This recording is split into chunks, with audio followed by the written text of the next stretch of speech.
Imagine a political theory so radical, so disruptive, that your government hopes you never learn about it. A theory that doesn't want to shrink the state, but erase it completely. Not chaos. Not riots. Not disorder. But a world run entirely by voluntary exchange, private contracts, and market-based institutions. This is anarcho-capitalism, and in the next few minutes, you'll understand why some people believe it's the future, and why others think it's a dangerous fantasy.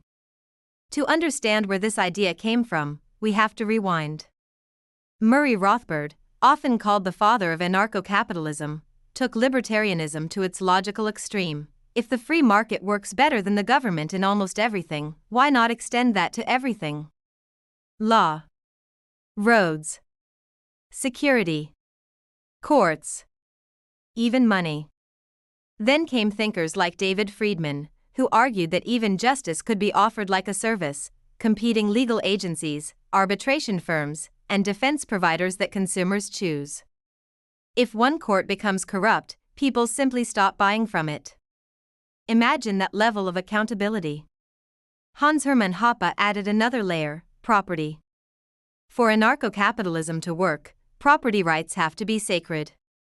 Everything you own, every place you enter, every service you use, all governed by clear rules, contracts, and consent. No bureaucrats. No elections. No central authority. Just individuals and private institutions interacting peacefully.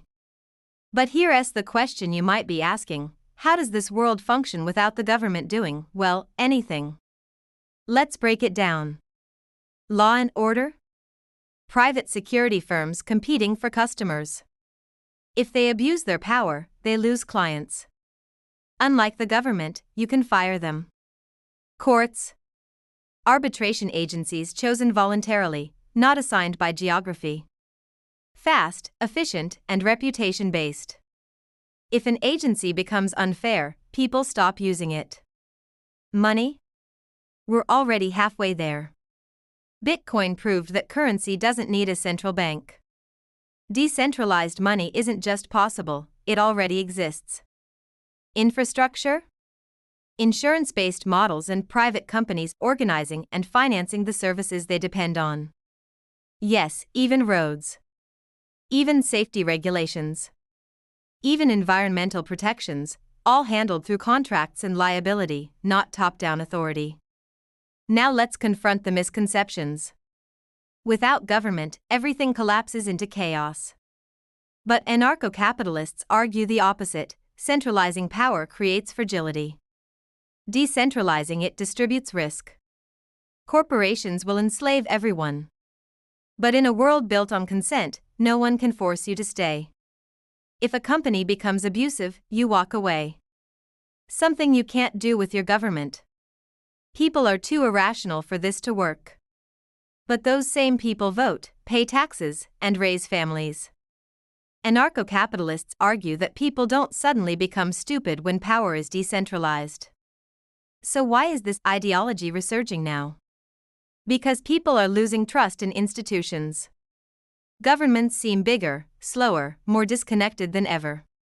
Inflation makes money feel fake. Bureaucracy feels endless. War feels constant.